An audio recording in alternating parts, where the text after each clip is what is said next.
Mis amigos, ¿cómo están? Bueno, el día de hoy vamos a hablar de un hombre muy famoso que tuvo, pues dentro de las muchas historias que hay sobre él, su mayor reputación es la de haber sido un hombre muy sabio, tal vez uno de los hombres más sabios de la antigüedad. Muchas de las cosas que se hablan de él están no solamente unidos a la tradición judeocristiana, sino también a lo que puede ser ahí sí es cierto que pasarse al lado oscuro. Estamos hablando ni más ni menos que el rey Salomón.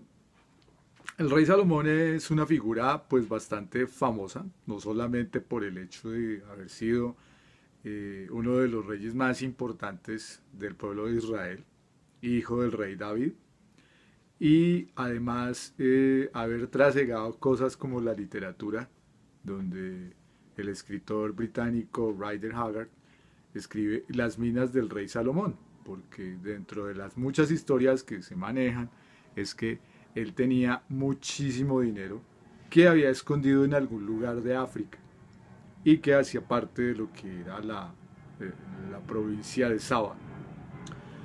Del rey Salomón entonces podemos decir que él, por su misma sabiduría, tenía poder sobre muchas cosas.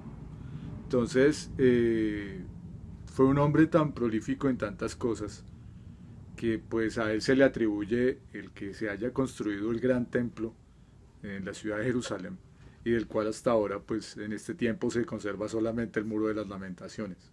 Es el gran templo de Salomón, donde también tenían base de operaciones los famosísimos caballeros templarios durante las cruzadas. El rey Salomón también escribió uno de los libros de la Biblia, uno de los tal vez de los más bonitos, que se llama El Cantar de los Cantares y que pues es uno de los primeros libros que ahí sí es cierto que de la literatura erótica que se tenga pues noticia. También pues es célebre por haber tenido una gran cantidad de historias y anécdotas con respecto a su reinado. Uno de ellos fue la relación que tuvo con la reina de Saba, donde hubo varios hijos. De hecho, los cristianos coptos lo cuentan dentro de sus tradiciones, y no solamente ellos, sino como veremos más adelante, los árabes más antiguos, la cultura árabe, también lo tienen como parte de su literatura y de sus tradiciones. Entonces, pues sin más, charlemos del rey Salomón, a ver qué nos sale por ahí en el camino, que si hay cositas interesantes. Bien, entonces el rey Salomón, como decía, fue hijo del rey David.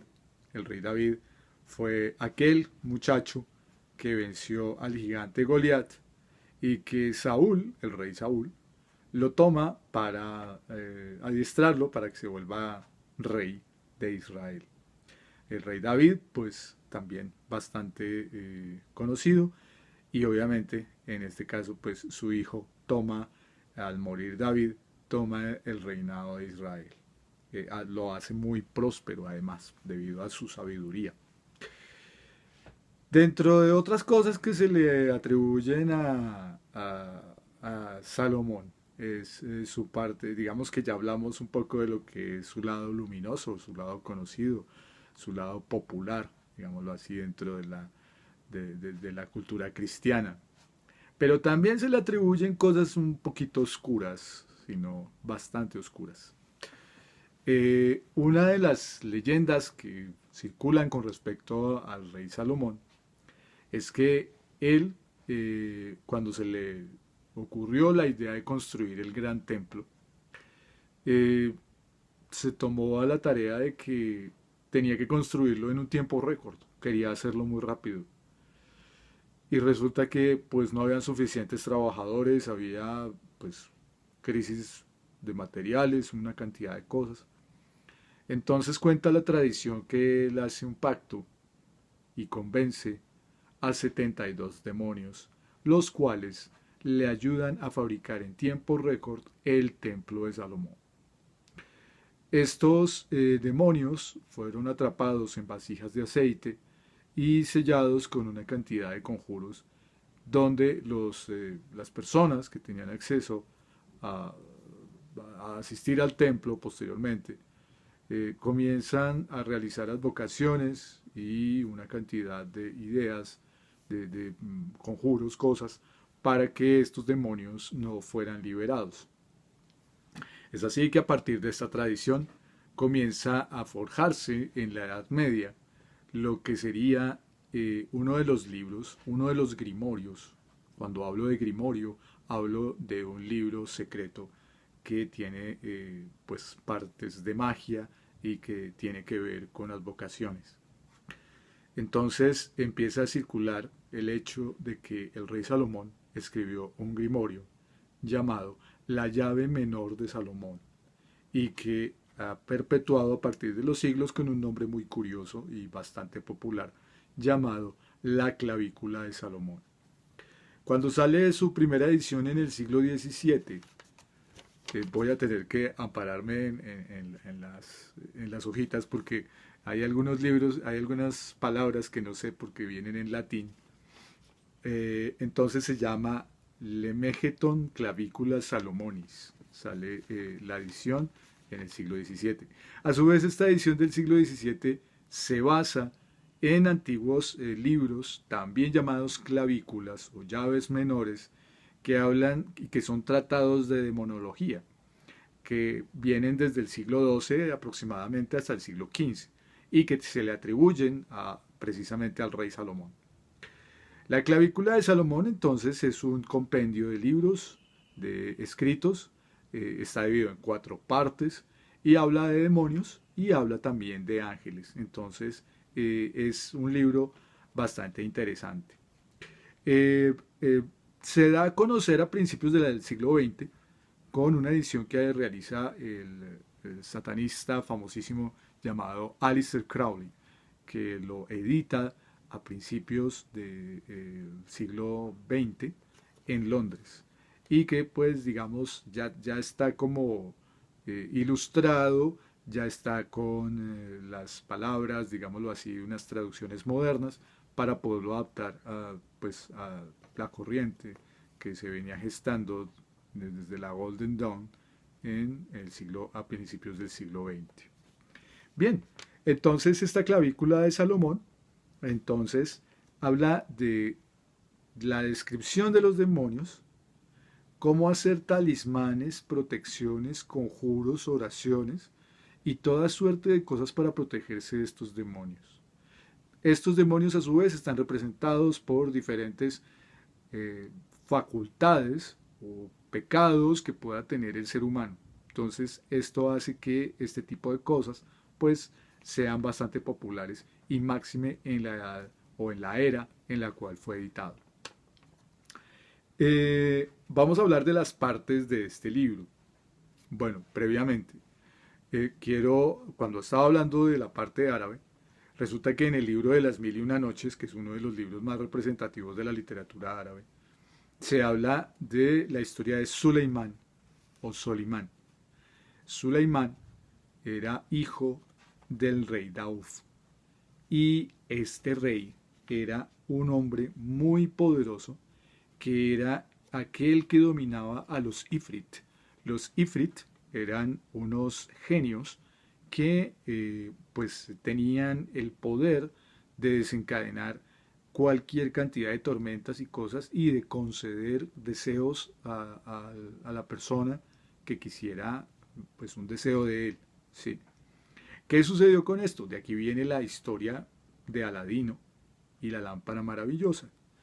Y si ustedes observan la similitud con los demonios del gran templo de Salomón, pues todos están metidos en ánforas de aceite con una cantidad de sellos y protecciones para que no se escapen. Entonces en este caso es lo mismo, la historia de Aladino entonces es que se frota la lámpara, esto libera pues al genio, al Ifrit, y éste le concede un deseo. Entonces de ahí viene toda esa imaginación o imaginería de lo que significa el genio. Y pues hay varios tipos de genios en la tradición árabe. Y pues uno de ellos son los Ifrit, que sobre todo tenían el poder de modificar inclusive el clima. Bien, las partes ahora sí. Entonces, la primera se llama Ars Goetia.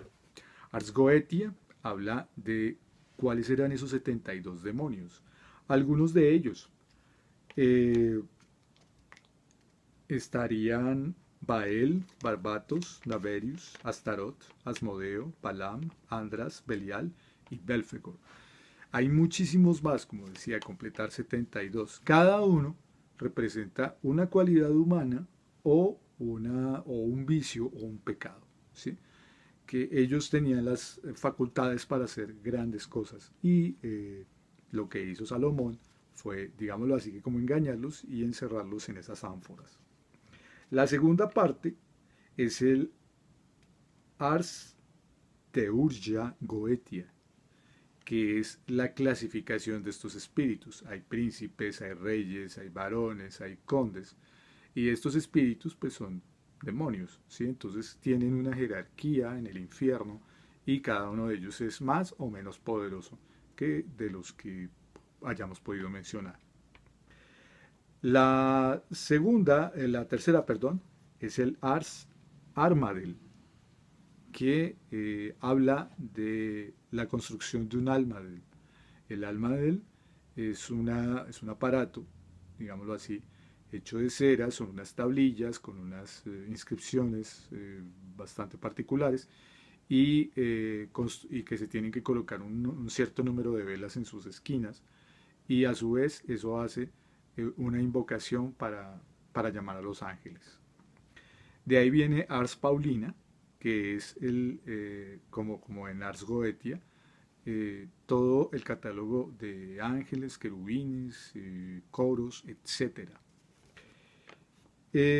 Además, viene la última parte que es el Ars Notoria. El Ars Notoria tiene que ver con todos los rezos, las oraciones, las advocaciones para invocar espíritus en caso de que se sienta pues que hay una presencia maligna dentro de nosotros. Entonces, otra cosa es importante que ahí comienza a aparecer la idea de poseer un talismán. Bueno, entonces Salomón también dentro de Ars Notoria hace también un gran, digamos, compendio de oraciones y de cosas para entender la ciencia. Entonces, cada ciencia, digámoslo así, tiene un apartado y estas oraciones lo que hacen es poder tener contacto para entender de qué se habla de la ciencia. Cabe anotar que en este caso la ciencia, digámoslo así, era una proscrita, una disciplina proscrita por la iglesia. Sí, digamos, si estamos hablando por allá del siglo XII, que fue cuando empezaron a aparecer este tipo de documentos, se habla de que prácticamente el conocimiento y la ciencia eran enemigos de la religión. Entonces había que tener unas instrucciones dadas por el mismo Salomón para poder entender de qué se habla y prácticamente dominar ese tipo de ciencia. Entonces ya ahí se habla de alquimia y de una cantidad de cosas. La clavícula de Salomón, entonces, es uno de los libros o uno de los tratados y que, como vimos, no solamente de cosas, ahí sí es cierto que un poco extranormales o paranormales, sino que también habla de ángeles, de amuletos, de cosas, pero se ha hecho más famoso dentro de los ocultistas desde el siglo XX, desde comienzos o finales del siglo XIX, cuando comienza el satanismo, un auge tremendo en Europa, como ahí sí es cierto que un tratado de demonología.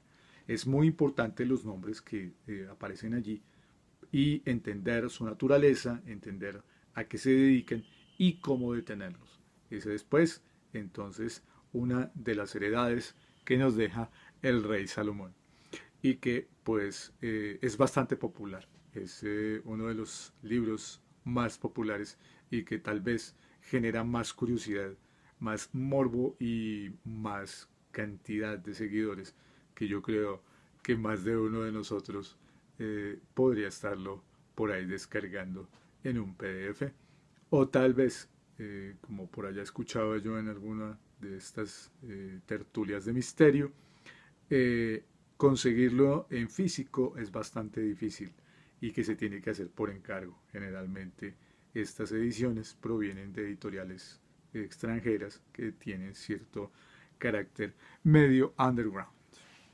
Bueno, mis amigos, muchísimas gracias por ver estos videos. Cualquier comentario, cualquier cosita aquí en la cajita de comentarios. Tengan la amabilidad, cuídense mucho. Recuerden que hay bastantes actividades por ahí medio complicadas con respecto a la salud. Sigan, por favor, los protocolos de seguridad. Anden con cuidado, por favor. Y pues nada, quieran mucho, déjense querer y desde acá, desde este lado, desde esta esquina, el más grande de todos los Hakunas Matatas que ustedes puedan recibir. Chao.